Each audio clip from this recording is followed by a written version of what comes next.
Welcome to the Independent Artist Podcast, sponsored by the National Association of Independent Artists. Also sponsored by Zapplication. I'm Will Armstrong, and I'm a mixed media artist. I'm Douglas Sigworth, glassblower. Join our conversations with professional working artists.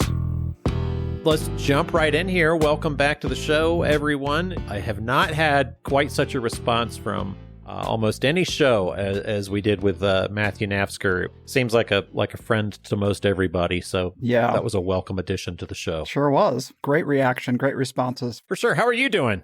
The listening audience will be happy to know that I showered for this recording of the podcast. This is not Aldous Huxley. We do not have smell-o-vision just yet, so no one was particularly bothered except for maybe Renee. And myself. There's something funky down on the lower left side of my body. That leg is starting to reek. I can't wait to get this cast off in a couple days. All right, couple days. That's what we're looking at. Is that you go cast right to boot and back to work? Is that how it's going to work? I'm not falling for that trick again. I did that last time. I thought I got in the boot and I could just start making work again. The real work, the hard stuff, the physically hard stuff is about to happen once I get in the boot, because once I put my foot down, it's a long period of rehab.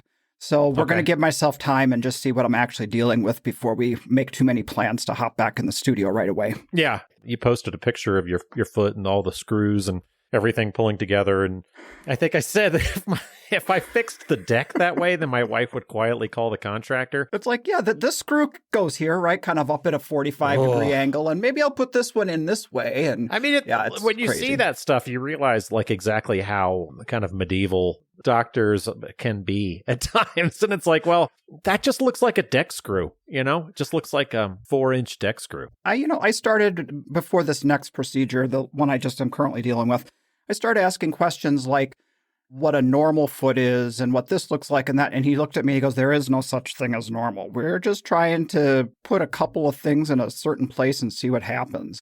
So that does not give you too much confidence when you know it's like, okay, but this is what I'm going to do. And you just kind of work with it, you know? Yeah. What I find interesting about this whole procedure is the fact that you and I don't actually have to record.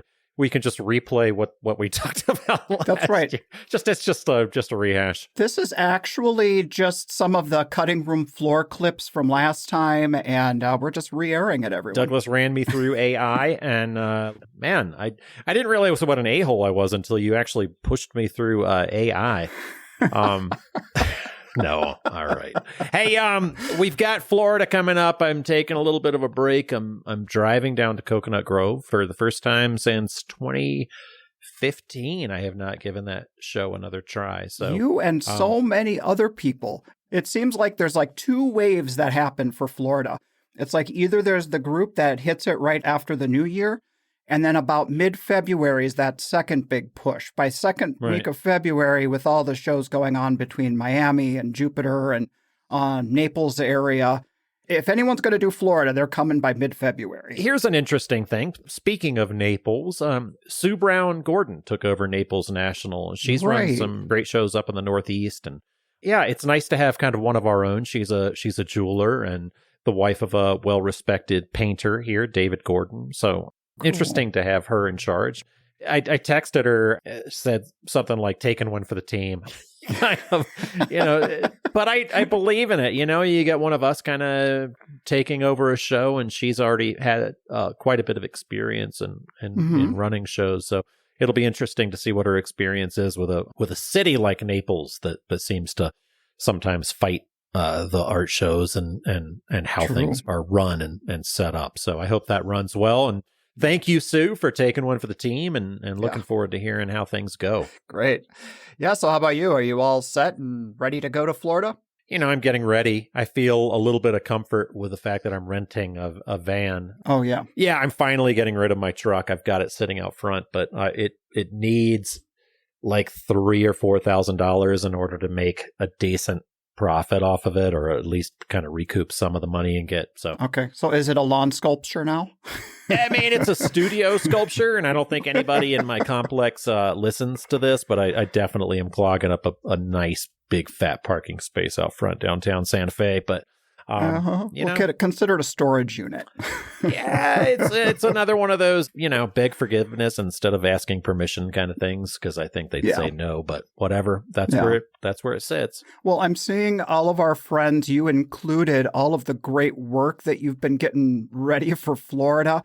And I know I said in the last episode I don't feel any FOMO, but I actually am starting to feel like I'm missing out on all the fun that's about to happen here in Miami. Oh, it's just so much fun, Douglas. Why are you missing out on all the fun, all the good times? Maybe you should call me on the road and let me know just how your never-ending drive is going, and then I'll be like, yeah, have your fun. I'll stay home. Thanks. Do you have any strategies, actually, when you guys get out there on the road? I know it's always two of you, but do you have any ways to mentally wrap your head around a long road trip?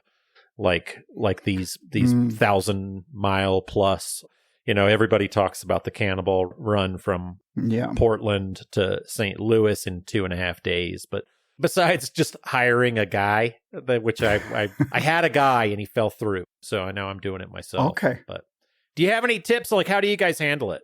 Well, back when I was doing the solo drives when our kids were home and younger, and I was off doing the road by myself. Whatever I could stream on my phone, I'd have to switch from music to books to podcasts to calling people who, even if I didn't have to say a word, I come from a family of talkers. So I'll just put the ear up to the phone and let them tell me what's going on, and anything to keep the eyes awake as I'm going on the road. Sure. How about you? Like when I'm traveling with my wife, we do this. She picks an album, I pick a podcast. She picks a podcast, I pick an album, and then all of a sudden that's 4 hours.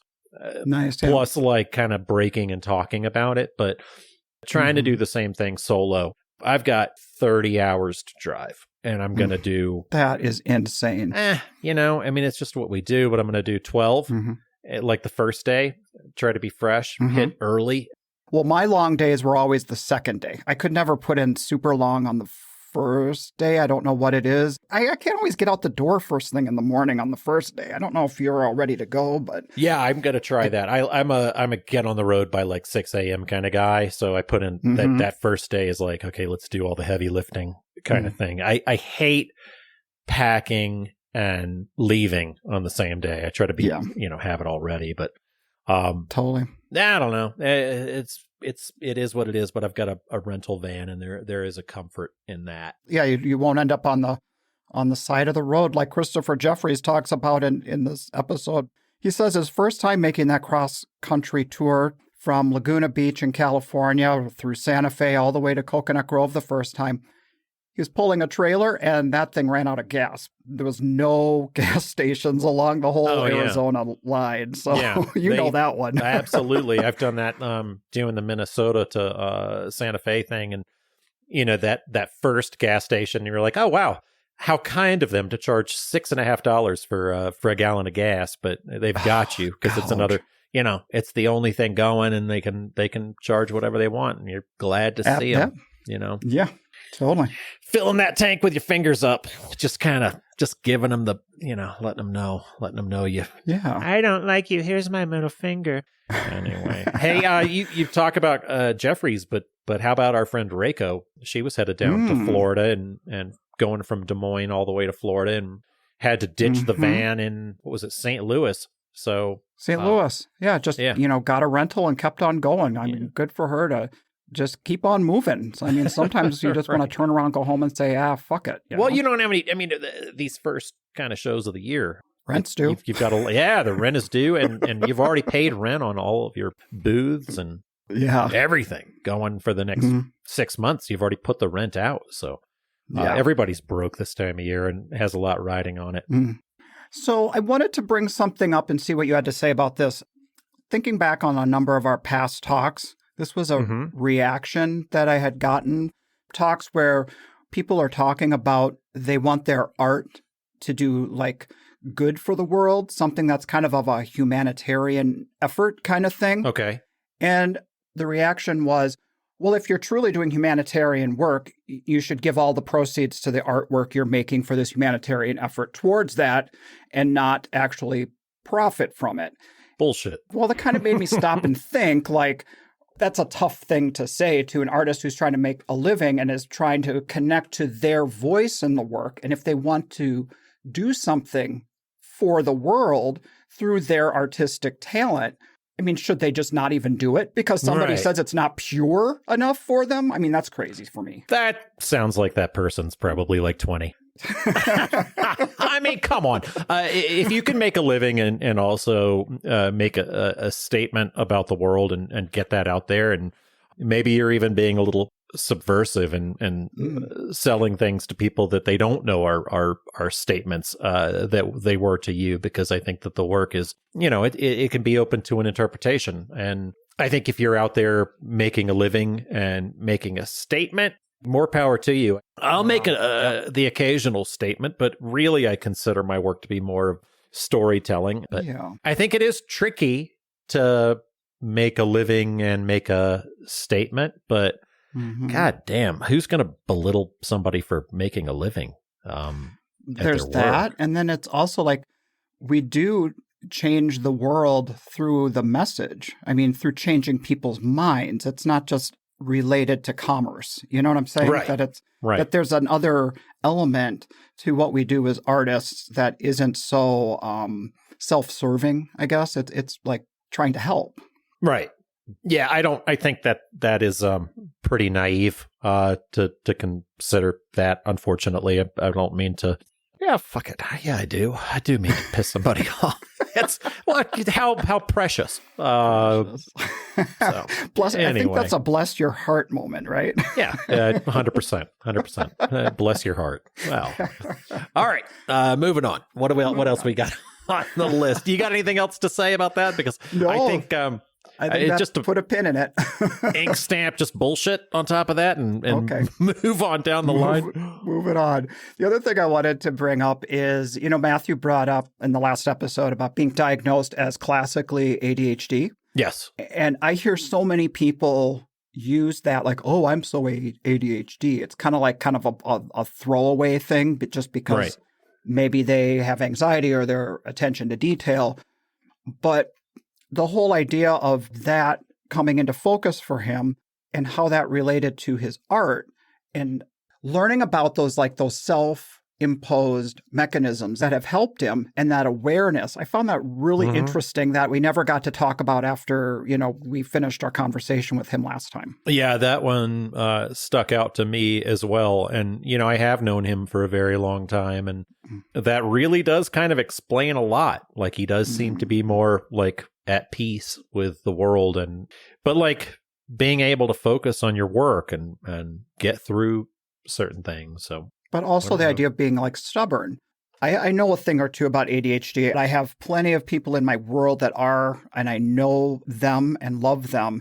And I really know that it is hard to break through that mental barrier to do something that you're just not okay with doing. And I think that being an independent artist is kind of like the perfect career for that type of person because you can create your own rules, do what you want to do, make what you want to make, craft the life you want to craft, no matter what anybody else thinks or what they would say is supposed to be, Right. That's a great point. Hey, so next up here on our list, you have that point that you had written here about what Stephen posted on the forum. This is interesting. If you're on the NAIA Facebook group, Stephen King posted a pretty interesting link about money laundering. And thanks a lot, government. Here goes my retirement plan. No, my retirement plan. I've always thought that, like, we watch Breaking Bad and I've watched Ozark. Like, I feel like I ought to be able to call up Walt and let him know we could launder money so much more easily. I'm like, yeah, here are these $60,000 paintings. It's just such a great factory. You could just take in that money and turn it right back around to the drug dealer. Don't do that. That's a joke. Well, I think the bigger point that Stephen was making, instead of the loophole, it's there's a new filing that we have to do as small businesses, as either LLCs or whatever. I don't know exactly. I read the article, but this is something I'm turning over to my accountant. So everybody do this. But if there's a new filing you need to do to ensure that you aren't money laundering. So that's all we know. Right. So we're all in the taxes mode right now. So look at that article for yourself, ask your accountant about it, and just make sure that this new thing doesn't get you. It doesn't bite you in the ass. That's right. Here's another thing to bite you in the ass. I did just forward that article to my accountant and be like, Perfect. hey, make sure I'm covered. But I did feel like I handled that similarly to the way I do when I have the same show as you. And I'm like, hey, where do I go? What do I do here now? Yeah. What's the location? Drop a pin. I mean, let the guy who does it for a living, the smart guy, let them handle it. I just show up and sell. Well, it's good to know this one up front because a lot of artists have been learning the hard way about when California changed one of their franchise board tax rules. And artists have been getting, over the last couple of years, have been getting bills of late payments and all this stuff, thinking they're following the rules, but the rules changed. So kind of in line with the whole California thing, make sure you're doing this one right. Yeah, I'm going to text my bookkeeper here real quick because I forgot about that. He's doing it right now, people. Right now. I am. I really am. Because I will forget. I'm in the middle of like production mode and panic mode, and I can't get the guy to do the thing that you can't do. That's my big advice. That's our motto. That should be our motto. Yeah. Get the person to do the thing. Isn't guy sexually ambiguous these days? It could be, but I don't think whatever. I call my daughters guys. Isn't that like, hey guys? Because they hated being called girls. They're like, girls, it's time for dinner. Mm-hmm. They want to be. They're like, can you just? So I've been yelling humans and guys, and I don't know. That's why. Get the fuck in here, everyone. Hey, calm down. Jeez, this language. All right, everyone. All right. Well, we have jabbered on long enough. It's time to give an intro to our guest. Our guest is Christopher Jefferies this week on the podcast, another glass artist like myself. Oh, my God. You going to nerd out on glass for the next hour? Well, sorry. Maybe a little. No. All right. First of all, I don't know if you knew this, but he worked for Chihuly. Very cool. Yeah. When I'm at a show, just about every other person walks in my booth and says, did you work for Chihuly? Do you know Chihuly? Well, he can actually say, yeah, I worked for Chihuly. All right. Yeah. Yeah. So cool stories about that and about his time working in the Czech Republic and sleeping on the floor of a studio just to immerse himself. It's more interesting when he says it. Let's cut to the interview. What he said. There we right. go. So here is Christopher Jefferies coming up. This episode of the Independent Artist Podcast is brought to you by Zap, the digital application service where artists and art festivals connect. So, Will, it's that time of year again when we all need to start getting stuff ready for taxes. Thanks for that, Douglas. I appreciate that. We all do, quite literally. I did get an email recently from Zap. They were talking about doing line items and keeping everything together in one place. Yeah, that's right. I tried it out for myself. So when I was logged into Zap, I went to my profile, and one of the options further down the page is to download your transaction history. Amazing. That's after you've proven to them that you're not a robot by correctly identify the tractor before you play that lovely game. So once you've identified that you're an actual human, it's super easy just to select your date range, and then it will create a report of all your purchases so you can hand off those booth fees and application fees directly to your accountant. Hey, my friend, how's everything going with you? Everything's good. How are you feeling? How's the leg doing? The leg is good. It's still attached. Well, that's important. I've still got it. I've thought about giving up on it, but, what are you going to do? You got to work through it, I guess. You're doing everything you can do. I am, yeah. And, it's going pretty good. It's hard. I mean, we know as glassblowers, so much about what we do is so physical. We see the world through that physical lens.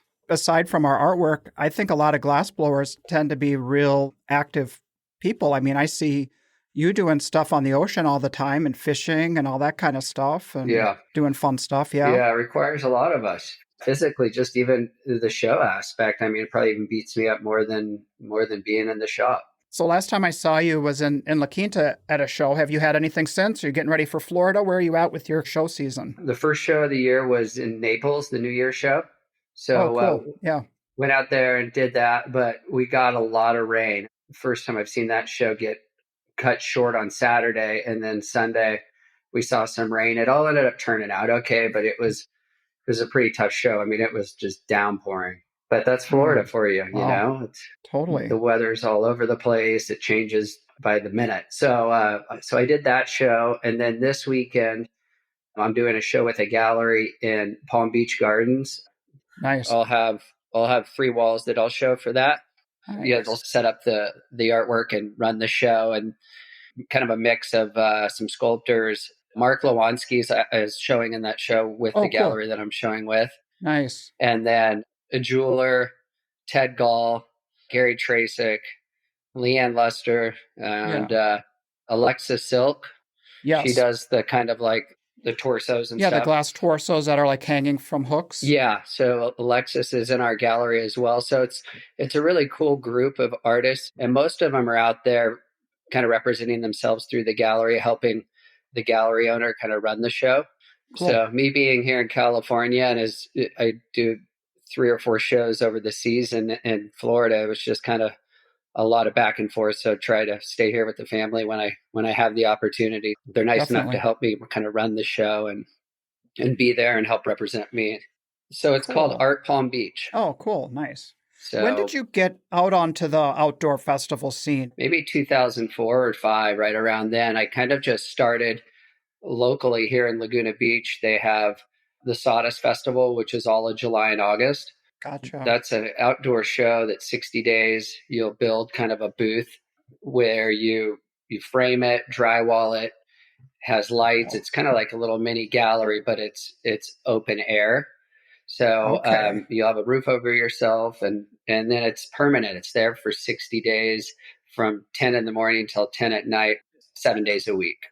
So that sounds like a marathon. My gosh. That's a marathon. And then they have a glass blowing little demo booth there that's set up where you can work out of the furnace and sell stuff right off the pipe and do demos. And then there's maybe 8 or 9, 10 glass blowers in there, and they all kind of just rotate doing demos. Okay. It's a long 60 days. It's not just glass though, it's all mediums? Yeah. Yeah. All medium. Yeah. So you'll have, painters, you'll have photographers and jewelers, sculptors, just kind of a mix of artists, ceramicists in there. And the only prerequisite for it is you have to live in Laguna Beach. And I think I've lived in town for like a minimum of, I want to say it's 3 years prior to doing this show. So they like really kind of tries to push the local artists in the area for that show. Well, I remember when I first started, we started crossing paths out on the road. And I remember thinking to myself, wow, this guy is really going big out here. It's like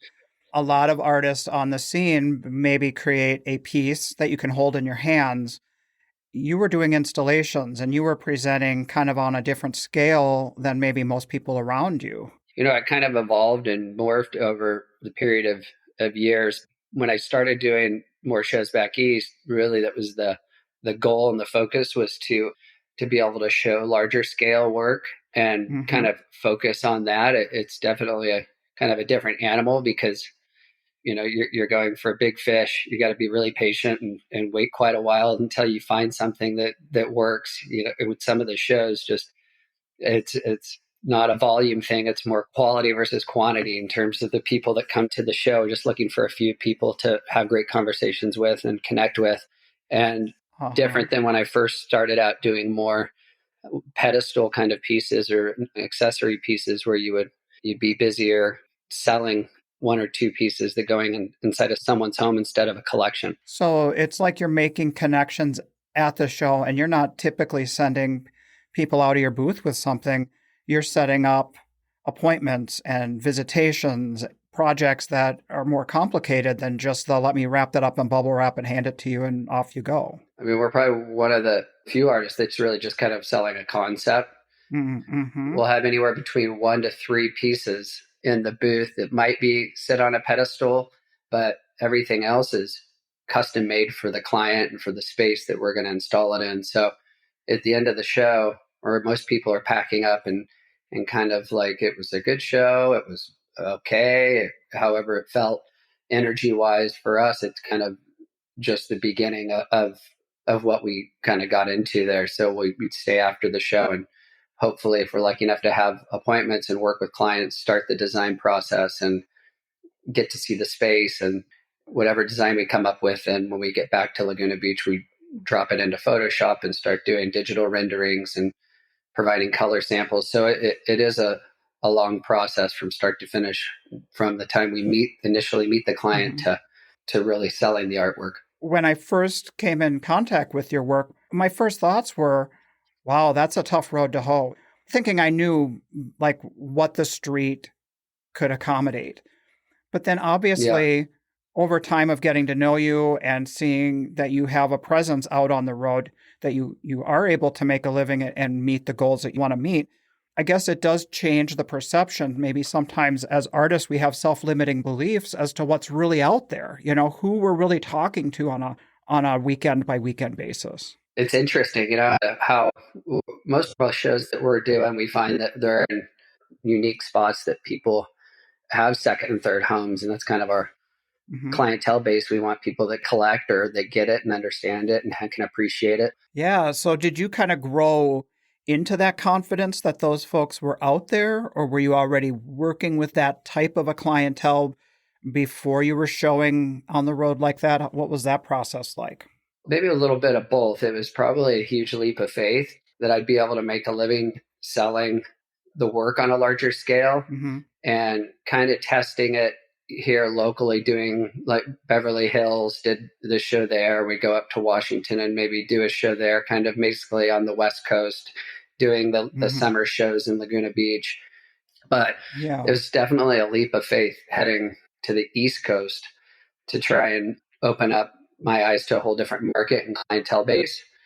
Yeah. Extending ourselves that far and trying to figure out how are we going to do it logistically? How are we going to get back east and then do these shows and navigate across the U.S. over the period of the year? Well, you have developed kind of a unique way to maneuver that with like having two different show vehicles and displays and setups. So it helps you be able to maneuver that lifestyle of getting from coast to coast. Can you talk about how that came about? Basically, what we ended up doing is, after we were doing a handful of just local shows on the West Coast, I decided I'd invest in another vehicle and get a trailer made that would allow us to fit everything in it. We packed everything up, and our first show was like Coconut Grove in Florida, and was heading out of California. And I was looking at my gas meter, how many miles I had on our tank, but it was still registering what my truck was driving without pulling the trailer. So by the time I think I got into Arizona, I thought the next gas station was maybe 60 miles. Next thing you know, I'm on the side of the road, like only 4 hours into the trip, ran out of gas, call up AAA. And then we make it to the next gas station. I ran out of gas twice crossing the country on our first travel from Laguna to Florida.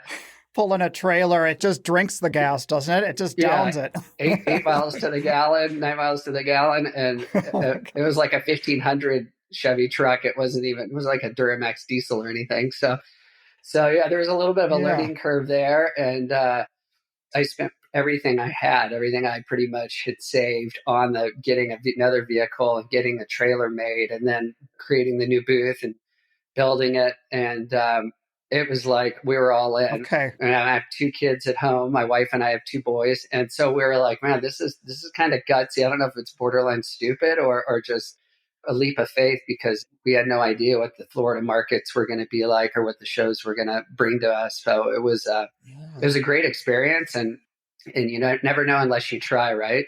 I do feel like as glass artists, I feel like we have a little bit more pressure to get that bottom line to go, because it's not just driving off to the show. It's like the costs of running our studios at home are just insane. I mean, it's just completely insane. And so when you get yourself so leveraged to do the shows and stuff, and then you think to yourself, my furnaces are on at home and I'm out here selling. And if I'm not making money on the road, I'm really losing money back home. It's so true.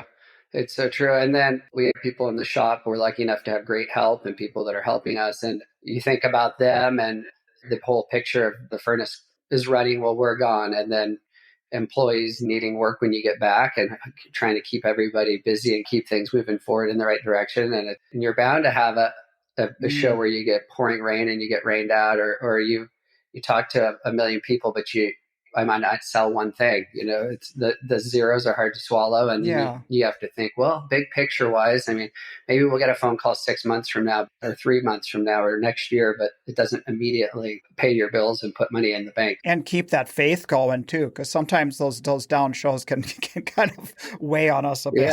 Yeah. And nothing's a guarantee. So we just do what we love and put it out there and hope something sticks. So you mentioned something about having glass blowers at home. So you have people who work for you in your studio? I do. And, lucky enough to have a great team of people that have came on with me over the years that went to school at Cal State Fullerton. And we have a glass program here in Southern California. We have 2 programs, one at Cal State San Bernardino and one at Cal State Fullerton where you can get your MFA in glass and study glass. And they're currently building one at UCSD as well. So that would be San Diego will have one. And then the junior college Palomar and junior college in San Diego has a program. So we're within maybe a 60-mile radius, 40 to 60-mile radius. We have all these programs and schools here. So I'm close with the instructor at Cal State Fullerton, Hiromi Takizawa, and she helps over the years has helped students that would come in and study glass that really wanted to continue to pursue glass blowing as a career or get in the shop and see what it would be like to work in a production environment. I feel really lucky. She'll kind of every once in a while, there'll be a student that just has the bug like we got it and just loves the shop and wants to be in there. And then we'll bring someone in and slowly kind of bring them in and introduce them to the studio and slowly get them working in the shop with us. So it's been really good opportunity for us. So then working for you, do they then also have the opportunity to use the studio for their own learning too? Or do they have other access like through the school or? Some will do some co-teaching through the school and use the school. And then the employees that work with me, they'll rent the shop and have it occasionally, depending on a few of them have been starting to do shows. So they'll be able to use the shop to make their work and start kind of developing a body of work. And one of my employees just did a winter show that was at the Sawdust Festival. They also have a winter show. So he had a booth there and he's been working on getting a body of work together. So it's nice. And they're all kind of diversified, doing different things. Some are more sculpture based. Some are kind of more driven probably to the production side. So there's kind of a blend of personalities there. And it's great. They all get along really well. For those not in glass, what does that mean when you say the production side? What does that mean? So I would say that, I guess, the production side being where you're more focused on developing maybe a body of work, a collection of work or a style, and you're going to make pieces at a higher rate or volume of pieces that will go out to either galleries or you'll go to shows and sell. So, for example, the individual that was working with me that is developing kind of a production line, he has a line of vases and work making some vessels that are functional and non-functional, but we'll go into the shop and try and make a handful of pieces over the period of a day. So something that might be more not easily reproducible, but reproducible within like an essence. Right. Yeah. And I mean, during the winter time, he was making everything from, I think, drinking glasses to ornaments to small stuff that you could sell and produce a lot of over a period of a day versus spending days on a concept. So we have another individual in the shop that does more sculptural pieces where there's a lot more cold working involved, which is post-production. After we're done blowing it, they're in the cold shop spending countless hours grinding and polishing lenses into pieces or making multiple pieces to create a sculptural piece. So maybe spending 25 or 30 hours on a piece versus making maybe 10 or 15 pieces in a day. Early in our career, Renee and I, we kind of got a wake-up call when we did like the buyer's market of American craft. We'd go and do the wholesale show. Okay. And we were really then exposed for the first time to all these different production, quote unquote, studios where, they had like a line of tumblers, a line of ornaments, a line of this. And we realized that wasn't for us, that as a 2-person operation, we didn't want to hire other people. We wanted to make our own thing and just kind of work as partners. And so we kind of have crafted our business away from that whole aspect. what you're describing for you almost sounds like what you experienced when you were an apprentice for like Chihuly, right? Is it kind of set up similarly? Yeah, I would. I mean, when I had the opportunity to work there up in Seattle with Chihuly, it was definitely production oriented, high volume. There would be two teams of 6 people. So typically we'd have 12 people in the shop working together. We'd divide them into 2 teams of 6. And then you'd have 2 to 3 Okay. people on starting the initial shape for the chandelier part, applying the color, blowing the setup shape like a genie bottle. Mm-hmm. And then we'd pass it off to the second half of the team, the other 3 and 3, a finishing bench and kind of a starting bench.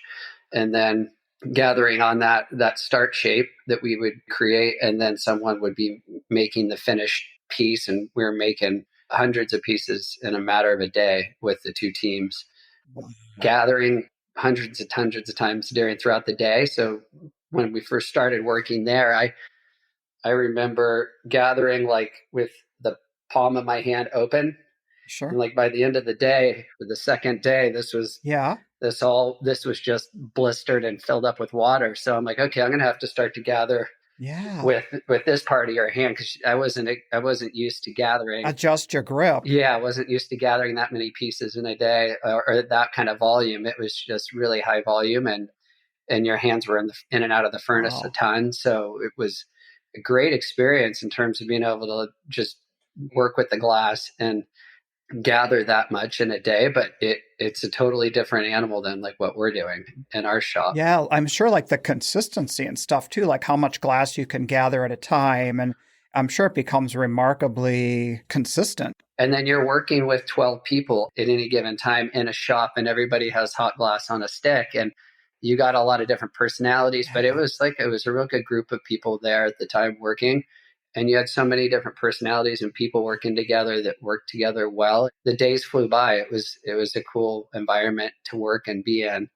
As you could imagine, after a year of doing it, you kind of hit the glass ceiling, so to speak. You really feel like you experienced something special and really cool, but you're not doing a ton outside of that specific job that you're really doing day in and day out on a, kind of like an assembly line. So wanting to create and develop and grow as an artist, you kind of like, okay, well, what's the next step? And it was a neat, amazing experience, a neat experience, but what would be kind of the next step to allow me to grow and continue as an artist to experience new things in your own career?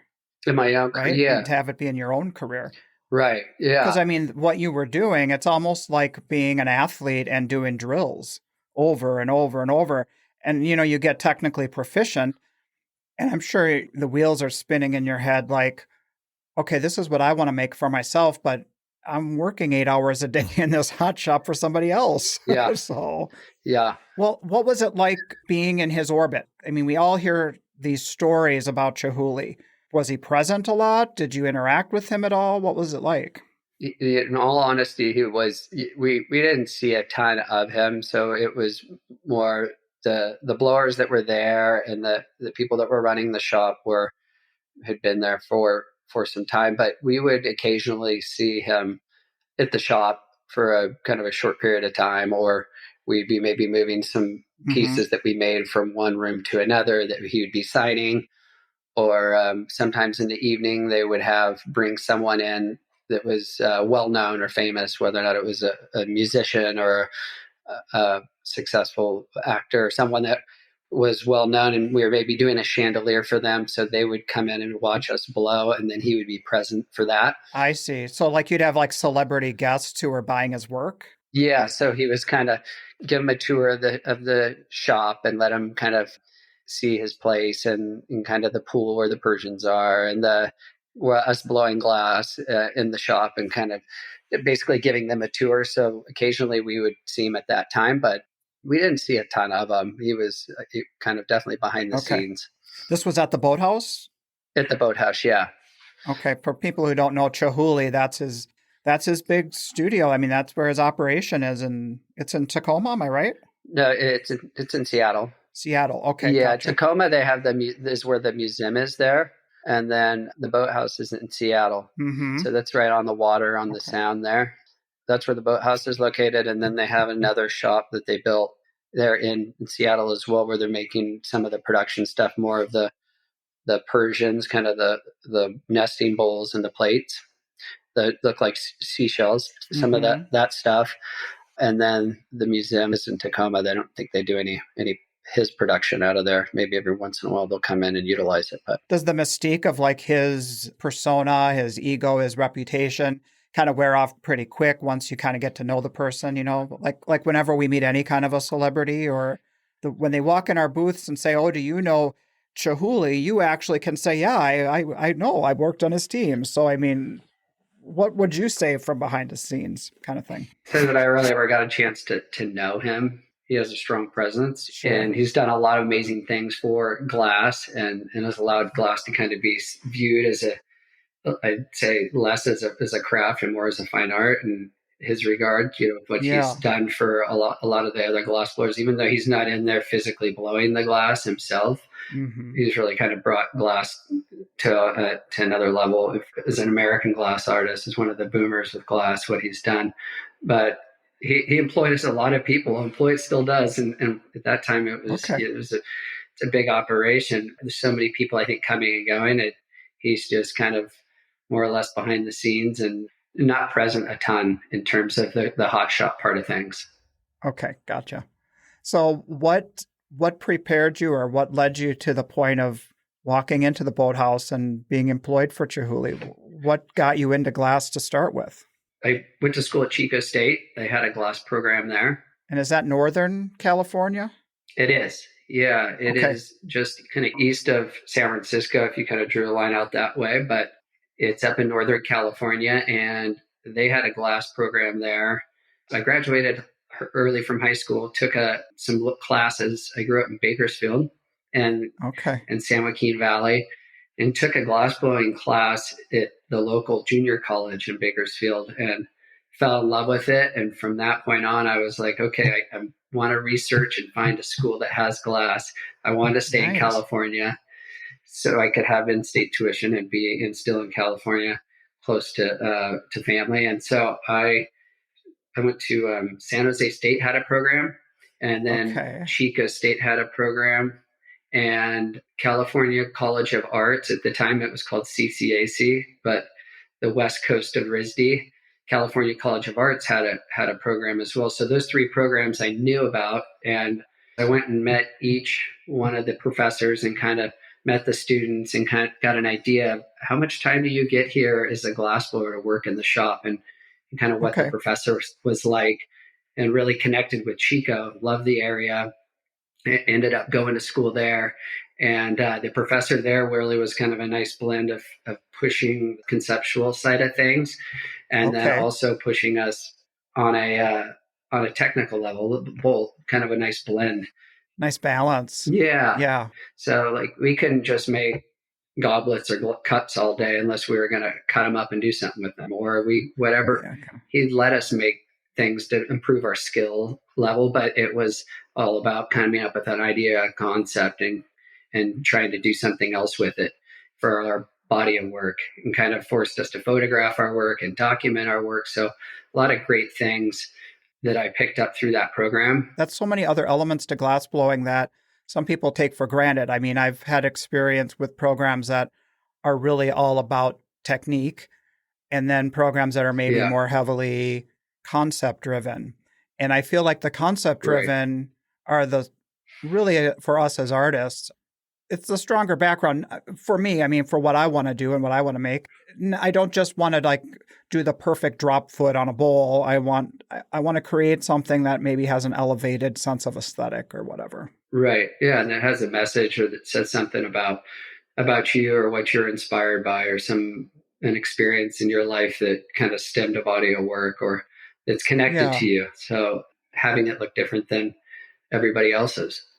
So I think being able to be unique and create kind of a look or a body of work that looks like your work or that's different than everybody else's is important in the big scheme of things of trying to make a living as an artist. Coming back to the Chihuly model, you know, how many of his people who've worked for him just go off and do the faux Chihulys to create a career on the Right. back of what they learned making stuff for him. That has been a little bit of a thing that I've kept in mind with having people in the shop or working around us is, when you come up with an idea, you want to kind of have proprietary ownership over that and not really have somebody else who can see step by step how it's done and then do their knock on it, Right. Yeah, it's true. It was a great chapter being there at that point in my career. So the very first day I worked there, I didn't even get to touch the glass. I was basically in the silver suit, loading pieces all day. Putting them away. Yeah. And fortunately, I got to transition out of that pretty quick. Well, for anyone who doesn't know what you're talking about there, Christopher, you are the guy wearing the hot, it looks like a tinfoil suit. And when these blown pieces are finished, and Chihuly's pieces can be massive, you're the one who has to catch it and hold this 1,000-degree piece in your arms, carry it, and put it in the annealing oven. All That's day. how you paid your dues? That's how you started? That's it. Yeah, they break it off. And then we had a torch that had just like our hot torches, but it had a foot pedal on it. So you put your foot on the pedal. We'd fire polish where it broke off. And then the ovens there were like the size of a Cadillac. So there were these huge ovens because some of the pieces would be 6 or 7 feet long as when they went to pull like the horns or the longer chandelier elements. So you'd have it in your hands. Yeah. Basically crawl inside this oven. It's like a little car, you crawl inside there and, Yes. and set the piece in there. And, crematorium. yeah, exactly. And then they chalk up, all right, we got one more mage, and the two teams would kind of keep count on what you're making, and you could compare your team to the other team, a little, have that competitive, who's going to make more elements in a day, kind of keep it fun. It was a great experience. And then after working there for a year, I was definitely felt like ready for a different experience or to continue to grow. And then that's what my dream was, to live and work in Czech Republic while I was in college. Nice. So the Czechs work real different than the Italian way that we learned at Chico. And you probably learned the same way. Is like we've learned sitting down on benches, rolling the pipe on the bench, Sure. more Italian way of working. And then the Czechs, they work standing up. So they don't work on benches there. So really? It's a real different way of approaching the glass. Are the benches taller and they roll the pipe standing up on the arms? So we work on platforms. Wow, so an elevated wood platform, because a lot of what they do is mold blowing. In the shop that I was working in, they were doing a mix of mold blowing and free blowing stuff. So we would work on wood platforms, and then there would be a kind of like a basin, like a water trough with a yoke off the front of it that would have our blocks on it, and they would have all your tools sitting on it. So no one ever sat down. Everybody from your first gather to finishing the piece, you're standing up working off of the yoke. And then the pipes are about half the diameter of our pipe, so you can roll them in the back of your hand. And then the handle on the end of the blowpipe, they're wood, and they're about twice the size, the diameter of our handles. So they're larger wood handles. Okay. A real different way of working there, which was interesting, but I was lucky to get a job opportunity with a glass artist there. His name was Igor Muller. Okay. So Igor worked in Simon Pierce. He saw a job offering when he was in Czech Republic, studied glass there, came to US, worked for their company, for Simon Pierce, and saved a ton of money and moved back and opened up his hot shop and his studio about an hour and a half outside of Prague in a small town called Holice. Nice. So through a friend of a friend, someone told me about him. I emailed him and he said, you can come check out the shop. I had a one-way ticket to Czech and brought my tools. And I'm just like, I'm going to go over there and hopefully find work and just knock on doors. And it takes a lot of faith. Yeah, it took some faith and stupidity, but it was great. So I just packed my bags, and I think I had not even $1,000 to my name, and just flew over there. And fortunately, the money goes a lot further over there when you get outside of Prague. Okay. So you could, the beers are $1 and food's more affordable. But so Igor was nice enough to let me hang out and basically sleep on his floor at the shop. And I kind of started there from the bottom up as well. And when I showed up, he said it was a good time to be there. They have some orders and they could use my help. And said he'd employ me for 4 weeks, and then 4 weeks ended up turning into 4 months, and then turned into 8 months. And the next thing you know is I was there a year later, For a full living and year. working there. And that was definitely one of the highlights of my life. The path of working with glass, learning a lot there of different Nice. aesthetics, the way they approach the material. How would you describe it as different, or how it influenced you? A little bit of the minimalist, maybe? Yeah, they were a lot of optical stuff, and the minimalist being more. We would occasionally do a melt of that green glass, the kind of Bavarian looking like green glass, tinted glass. So we do some antique stuff as well. But a lot of stuff we were doing was kind of thicker optic stuff, and doing a blend of working with forms and molds that they had that was part of their production line, and then some free blowing stuff that wasn't mold blown. So yeah, it was amazing living and working there. The kids there go to basically high school to learn, kind of like a trade school. So they'll go at a young age, at 14, 15, 16, start learning about glass blowing, being able to make batch and all the properties of glass, fusing, slumping, blowing. A school just for glass. And Nice. and so the kids that I was working with when I was over there, they were younger than me, but they had been working for a handful of years. So kind of like you going to trade school. Sure. When they're like 15, 16, 17, they're already in kind of like trade school learning. And it was a small studio, which was nice because over in Europe, some of the studios are larger, and most of what we made ended up actually coming, oddly enough, back to the U.S. Yes. And some to Holland and different parts of Europe, but the bulk was coming to U.S. So I felt lucky because it was small, and it felt like a family.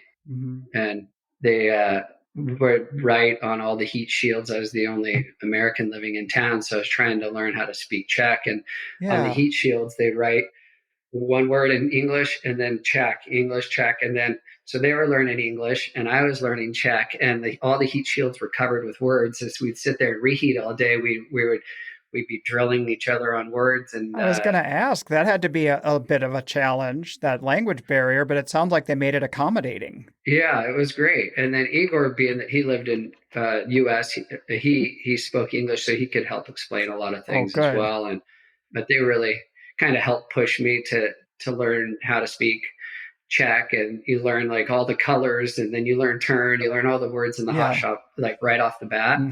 And then you go to a restaurant, you learn chicken, beef, fish, and then you just point at something, and you missed the word that would make all the listeners laugh, and that was blow. Whenever glass blowers talk about telling somebody to blow, it makes everybody giggle like they're in grade school or something. Yeah.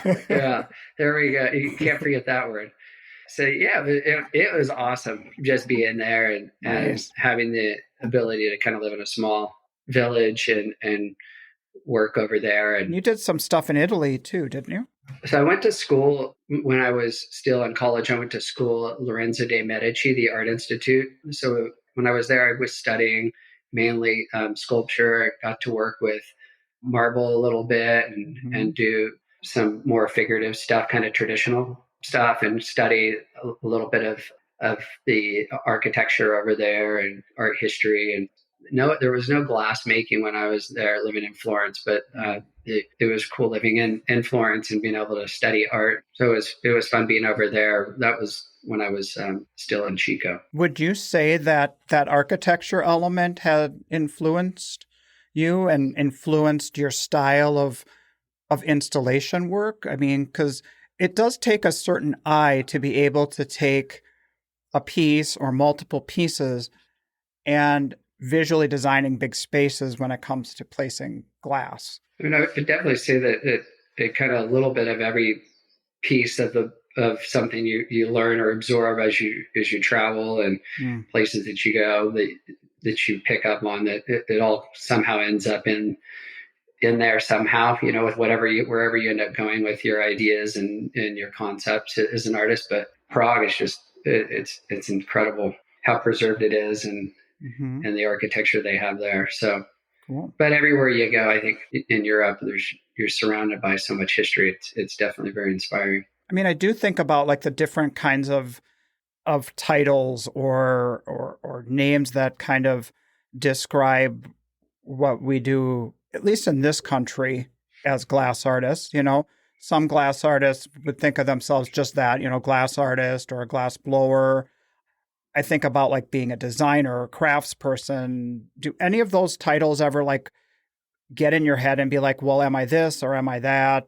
We wear so many hats. We do so many different things, like running our own business and trying to be an entrepreneur, trying to be a salesperson, try and be a bookkeeper, stay on top of all of the shows and deadlines and dates and a lot of moving parts, trying to run a business on top of it, go out and sell it and then get it in people's homes. And people ask me, what do you do for a living? I'm an artist. Yeah. But we have to wear a lot of hats.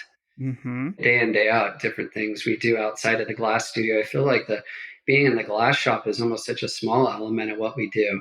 Yeah. A lot of post-production stuff after we're done blowing it. But the fastest part of the whole process is probably looking at the big picture from the time we go out and try and sell it and produce it, install it. Like the fastest part of the whole thing is making it, which happens in the shop because glass is so immediate. But there's so much post-production work, whether or not we're sandblasting or grinding or mounting the mounts onto the pieces or meeting with the client and doing all the back end work and the designing it or with the installers that are installing it for us. So we really do have to be pretty diversified in a lot of different things. You can be a great glass blower, but there's so much more to it than that in order to make a living and survive doing it. You see a lot of great glass blowers that are incredible glass blowers, but you don't see all of them out there really pushing to sell the work.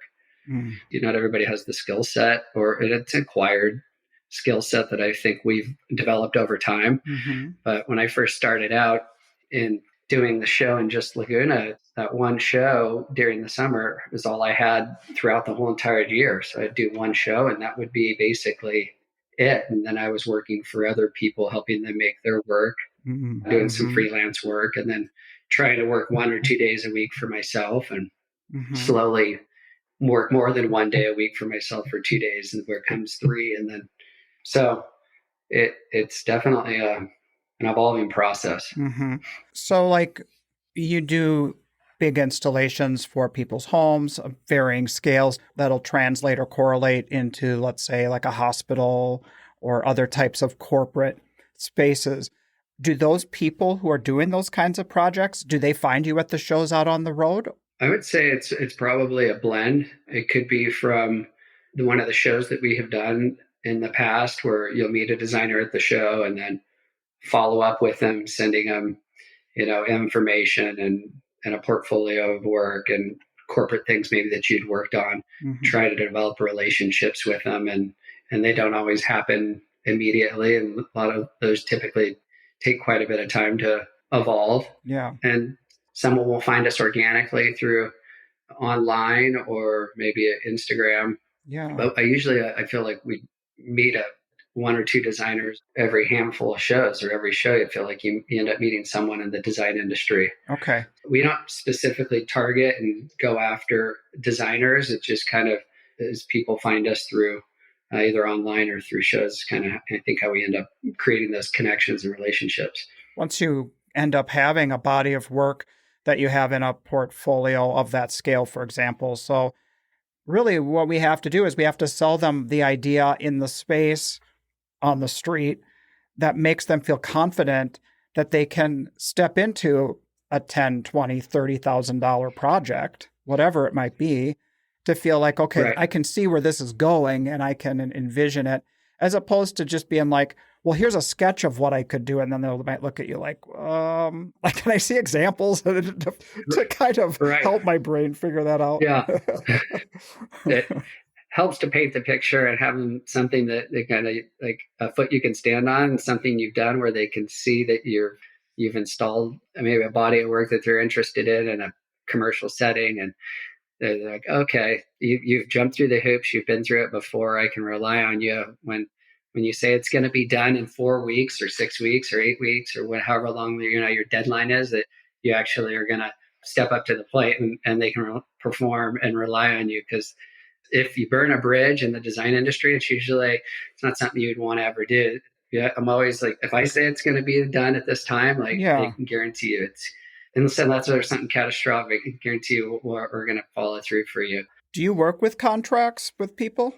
Depends. Typically, we'll sign a contract if it's a commercial location or stating how many pieces and kind of how much ground it's going to cover. And then sometimes they're just like, we'll give them a rendering or a design, and we'll get a deposit, and then we'll end up just completing the project, shipping it out, and they'll have someone install it. But at first, one of our first projects, we kind of entered into like on faith.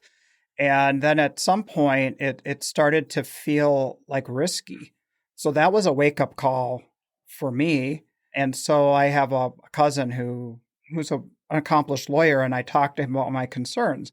And so he hit all the target points that I've used as kind of, I don't know, like a template for when I work with big dollar items. I mean, there might be a threshold before it would kick in.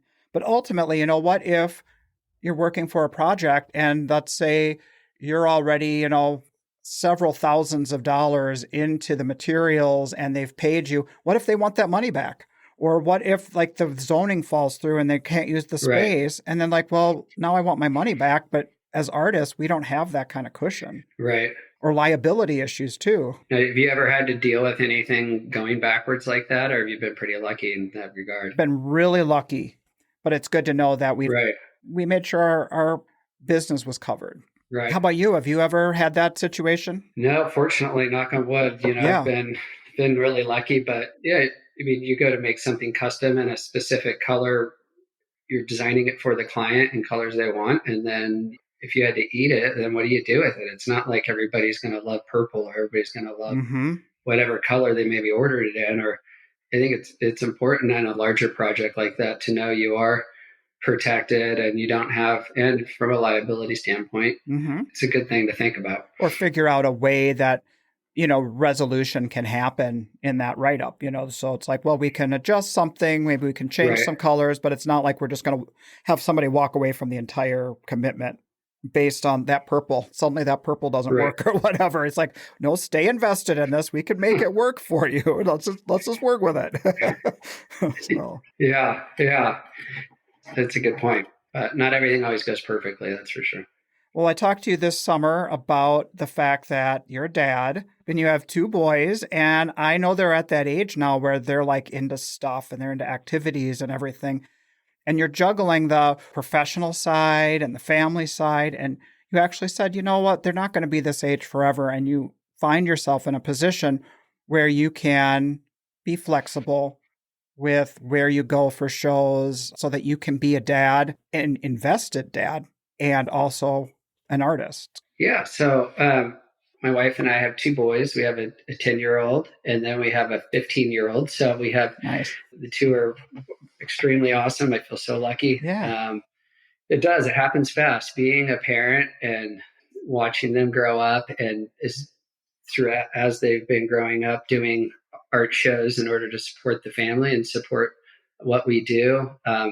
You always want to kind of try and find a balance and all that. So I think that there's never a perfect recipe or answer for that. But this past summer and the summer before, I really kind of tried to scale back the amount of shows that I did during July and August and the end of June so we can spend more time with them, do a couple shows that seem to be the best shows for us, but also in locations where we can take them with us. We'll do a show in Colorado where we can take them to do some fishing. We did some whitewater rafting when we were in Colorado. Cool.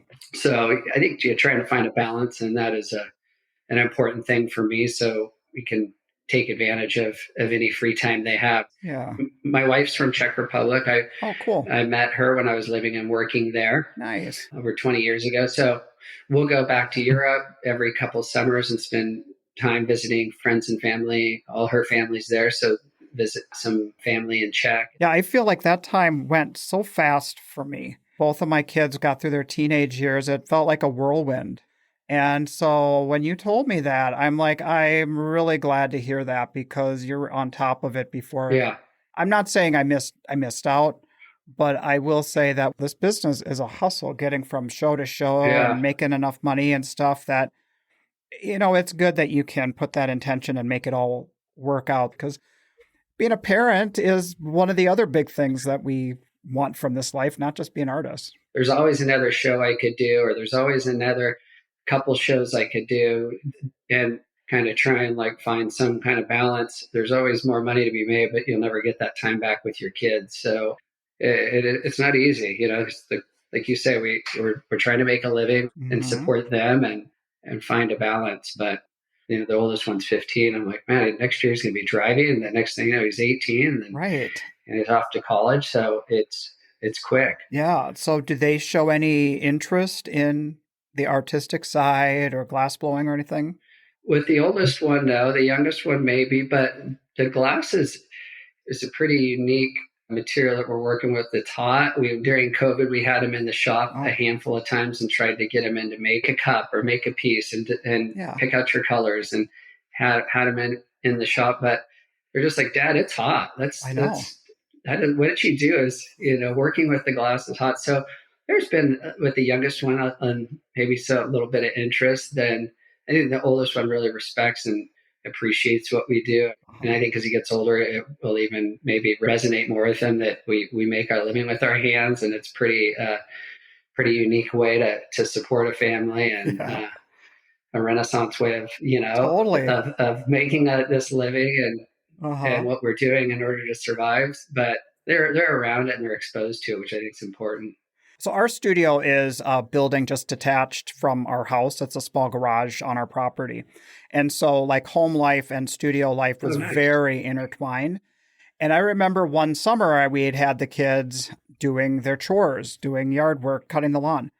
And they came and they stood in the doorway of the studio and they gave us the look of like, it's so hot out here. Come here. Come on. Walk a little closer. Like, no, come closer. I'm standing at the glory hole. I'm like, come a little closer. And they're like, what? And they're standing in front of the 2,300 degree oven. And I'm going, you see how hot it is right here? Do you want to change places? And I'll cut the lawn and you can work in here. I'm like, no, we'll go cut the lawn. Done. Yeah, what a deal. So, they're like, torture. That's torture. All of a sudden, cutting the lawn's not so bad. That's right. Yeah. Do you want to wash the car, or do you want to help me blow some glass? What do you want to do? We're not a dime a dozen. So I think their friends are like, no, they don't have parents that are standing in front of the furnace or, at the shop working 9 to 5 kind of environment. Yeah, so. Totally. Well, one thing I've always wondered is, we've just, since we got into this, Renee and I, it's just been a hustle, and we haven't had the opportunity to do as much networking or being in the scenes like the West Coast scene versus other glass scenes in the United States. It just seems like out on the West Coast, it's like glass everywhere. It's a mecca.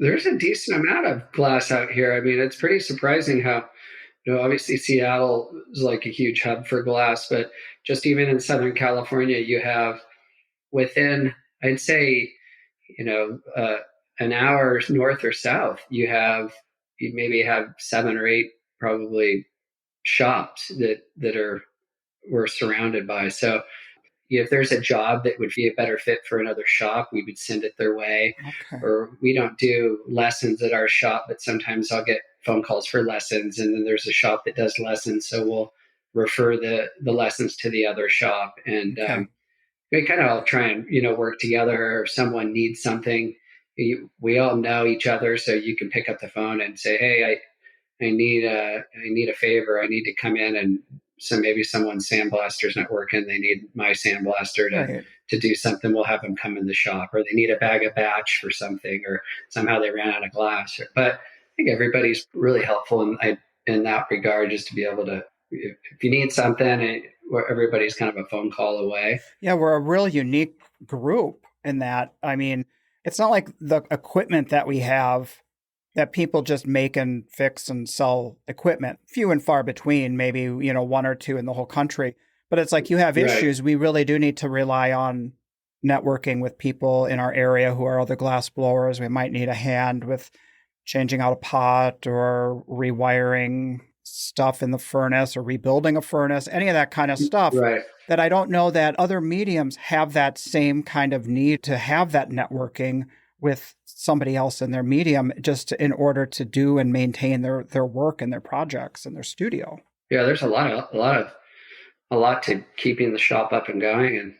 And then with our furnace, with any furnace, it's just melting the glass. It's so corrosive every year. We'll have to either change the pot out, or we'll fix the burner block or the burner, or something gets replaced, and none of it lasts forever. The furnace is sitting at 2000 degrees and you're melting glass in it, and it just breaks down over the period of time. And then, so there's always something that needs to be repaired at some point. The repairs come a lot sooner than when we want them to. I know. I guess that's one constant thing. Yeah. Like we turned off our furnace for me to have the surgery because it was going to be a 4-month downtime for recovery, which we've never had that. I mean, last year we did it we had that downtime for the right foot, and now this year for the left foot. But before that, we were like 24/7 furnace studio running all year round. Anyway, we flip off the furnace, and sure enough, one of our elements broke. So we're going to have to drop in a new moly element and possibly change out our pot. I was hoping just to come right back to it, hoping we weren't going to have to fix anything. So right. It's the beast of what we do. It is. So you guys have an electric furnace? We do. We have one of the Stadelman furnaces from years ago, and we rebuilt it last year for the first time. We had to replace all the castings, and the glass leaked out of a couple of pots over the years. And so we had like a moat of glass that had settled around the lower chamber, which was why we needed to replace everything, because we just lost so much insulating properties from having the glass eat through that. Okay. And that was a whole new experience for us building it from scratch. But when you do it, it's like such a high that you are so capable to fix something. Yeah. You know, it really pushes us to the limit. That's so cool. Well, it's just crazy. Nothing lasts that long with the furnace and the glory hole. There's always recasting doors, or something's over time, it's just breaking down with the amount of heat and contraction and expansion and with all the abuse we put it through, just the normal wear and tear. Yeah. It's got to be nice for 4 months though, minus your foot, but to be down for a bit, is it kind of a little bit, it's been interesting, allowing you to get some other stuff done. Well, we've been trying to keep ourselves creatively interested. We watched some YouTube videos, like we watched a few talks from Dante Marioni last week, which he's probably one of our favorite contemporary glass artists of the studio glass movement. It's almost like when we're blowing glass, we're in the trenches. And yes, the work itself does spur new ideas and stuff. But then having this passive period where we're not immersed in it, other stuff is coming up. So it's kind of interesting. That's great. I'd say more of my ideas and more of some of the things that evolved in our body of work has been outside of the studio, where we've had a break, or we had a time to kind of like exhale, and maybe my eyes get open to a new idea, or a concept comes to me from being outside of the shop and being, whether or not just in a different state of mind. Yeah. Because we are constantly, when the furnace is up, you're kind of grinding. It's either show, you're in the shop, you're trying to wear all those hats, but there's something kind of liberating about probably having it shut off just for a minute. It's quiet. It's weird to be in the shop without that sound of the furnace. Right. It almost feels lifeless when there's no sound and no smells. There's so many elements of what we experience with being in the studio that is of other senses, the smells and the heat and the whatever, and the sounds that we hear, that feels like the energy of the studio, which is as addictive as working with the glass itself. And you got the glow, you got the sound of the furnace, you have, the fans that are on, cherry wood's burning. I mean, there's newspaper burning. But even when it's just idling, it's just, you walk in, it's warm, and you kind of hear that sound of the furnace roaring. It's weird when it gets shut off for a minute. You're like, oh man, it's so quiet. I'm missing it feels like it's dead in here. Totally. Wow. Well, before you know it, it'll be back on fire. Back on the grind, yeah. Well, Christopher, this has been good. I really appreciate this conversation. And I don't know, I think we've talked about some things that maybe other artists out on the road who aren't glass blowers, it's about the process that goes behind it that is just a little bit different than I mean, the things we maybe take for granted, but other people don't really know when they think about glass blowers. Yeah. Well, thank you, Douglas, for having me on. It's been fun. I've enjoyed it, and look forward to seeing you. What's the next show we're going to see each other at? I'll be out on the road in April, so you'll see me then. I'll be limping. I'll probably still be in a boot or in one of those knee carts, but you're amazing. I'll get there. You're amazing. Yeah. All right, man. Take care. All right. Thanks. Great talk with Christopher Jefferies. Douglas, thank you for doing that one. And cool insight, too, with talking about Chihuly. And that is everyone's kind of go-to when they talk about glass if they don't know the movement and they don't know that much about it. Mm-hmm. I found that fascinating. I mean, I'm a Chihuly fan. I like the installations. He is somebody who has, done so much. He's basically given us a career because people want to collect contemporary glass art. But the thing that I found the most interesting is just about anybody else I can think of on the street, Christopher Jefferies, not Chihuly, by the way, he is selling a concept. He's not wrapping stuff up from his booth and sending work with them. He is selling installations that, could range from 10 to 50,000 or up. Those are price points that I don't think a lot of us would feel comfortable on the street just saying, this is what I do. It's a risk, which pays off for him. Yeah. Big numbers. Sometimes they're round. Right? The round ones are hard to take, he says. Yeah.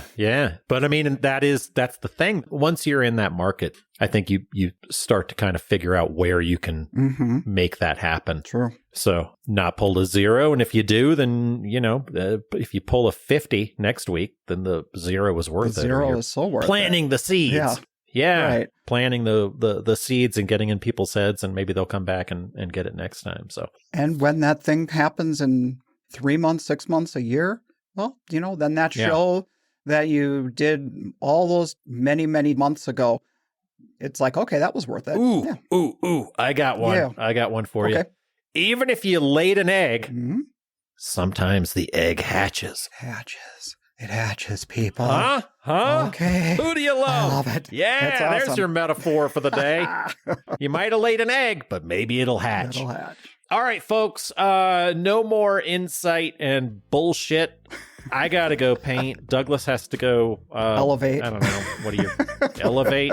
Go elevate and fester. All right, guys. All right, friends. We'll see you on the road. Perfect. This podcast is brought to you by the National Association of Independent Artists. The website is naiaartists.org. Also sponsored by Zapplication. That's zapplication.org. And while you're at it, find us on social media and engage in these conversations. Be sure to subscribe to this podcast to be notified when we release new episodes. Oh, and if you like the show, we'd love it if you would give us your 5-star rating and offer up your most creative review on your podcast streaming service. See you next time.